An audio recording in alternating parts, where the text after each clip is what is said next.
بسم اللہ الرحمن الرحیم۔ سفر کا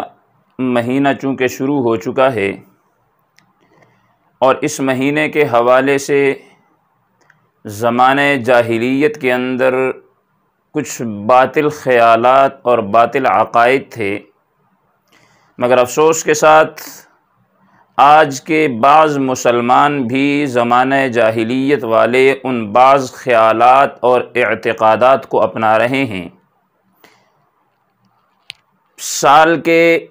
12 مہینے اللہ رب العزت نے بنائے ہیں اور ان میں سے کوئی مہینہ بھی ایسا نہیں ہے کہ شرعی اعتبار سے جو نحوست والا مہینہ ہو۔ ہر ایک مہینہ اپنے اعتبار سے برکتوں اور رحمتوں والا مہینہ ہے، تو کسی کو بھی یہ اختیار حاصل نہیں ہے کہ وہ اللہ رب العزت کے بنائے ہوئے مہینوں میں سے کسی ایک مہینے کو اٹھا کر اس کو نحوست والا مہینہ بنا دے۔ زمانۂ جاہلیت کے اندر بعض لوگوں کا آج بھی وہی عقائد اور نظریات ہے سفر کے مہینے کے حوالے سے۔ چند ایک آپ کے سامنے پیش کرتا ہوں کہ زمانۂ جاہلیت کے اندر لوگ سفر کے مہینے کو نحوست والا مہینہ سمجھتے تھے۔ اسی طرح ان کا عقیدہ یہ تھا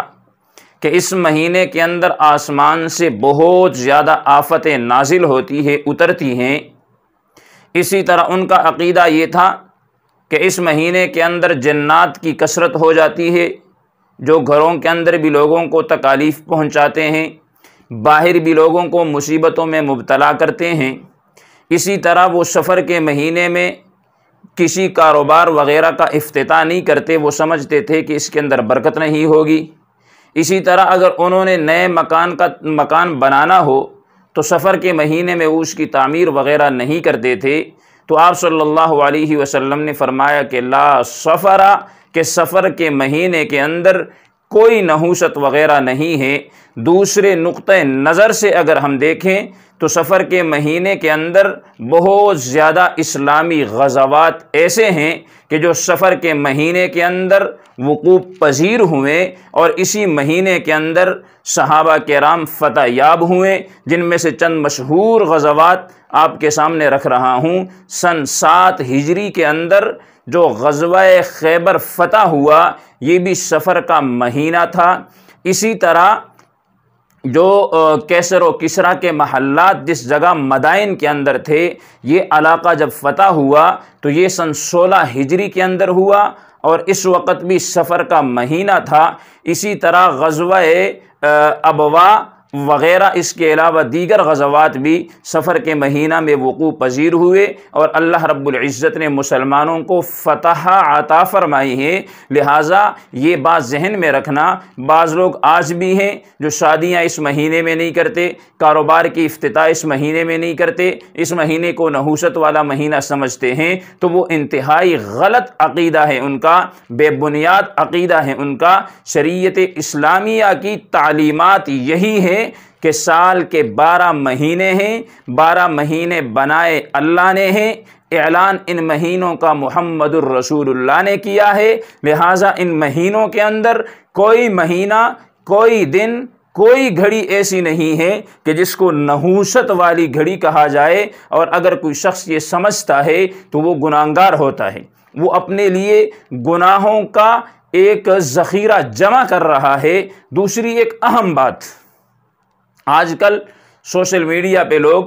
جس چیز کو بہت زیادہ وائرل کر رہے ہیں، ایک جملہ ہے، آپ صلی اللہ علیہ وسلم کی طرف اس کو منسوب کیا جا رہا ہے، جس کا مفہوم یہ بنتا ہے کہ آپ صلی اللہ علیہ وسلم نے فرمایا کہ جس نے مجھے سفر کے ختم ہونے کی بشارت دی، میں اس شخص کو جنت کے داخل ہونے کی بشارت دیتا ہوں۔ تو یہ ایک بات ذہن میں رکھیے گا، حضور صلی اللہ علیہ وسلم نے فرمایا کہ جس نے ایسی بات میری طرف منسوب کی جو میں نے نہیں کہی ہو، تو اس صورت کے اندر اس شخص کو چاہیے فَلْيَتَبَوَّأْ مَقْعَدَهُ مِنَ النَّارِ، کہ وہ جہنم کے اندر اپنا ٹھکانہ بنا لے۔ تو جو جملہ سوشل میڈیا پر عام عوامی مجموع کے اندر عام ہوا ہے کہ حضور نے فرمایا جی کہ جس نے مجھے سفر کے ختم ہونے کی خوشخبری دی میں اس کو جنت میں داخل ہونے کی خوشخبری دیتا ہوں۔ ایک ذہن میں بات رکھیں، ملا علی قاری رحمۃ اللہ علیہ بڑے مشہور محدث ہیں، اور ان کی کتاب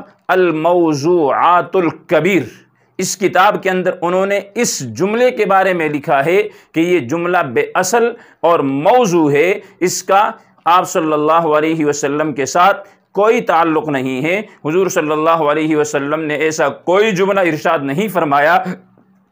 تو لہٰذا اس جملے کو آپ صلی اللہ علیہ وسلم کی طرف منسوب کرنا بہت بڑا گناہ ہے، اپنے لیے جہنم کے اندر ٹھکانہ بنانے والی بات ہے۔ تو ایسے جملوں سے بچا جائے جس کے بارے میں آپ کو 100% یقین نہ ہو، آپ نے کسی کتاب میں پڑھی نہ ہو، آپ نے کسی معتبر عالم دین سے سنی نہ ہو، تو اس کو کبھی بھی حدیث کہہ کر آگے شیئر نہ کریں۔ اللہ رب العزت سے دعا ہے اللہ ہمیں سمجھنے اور عمل کرنے کی توفیق عطا فرمائے۔ وآخر دعوانا ان الحمد للہ رب العالمین۔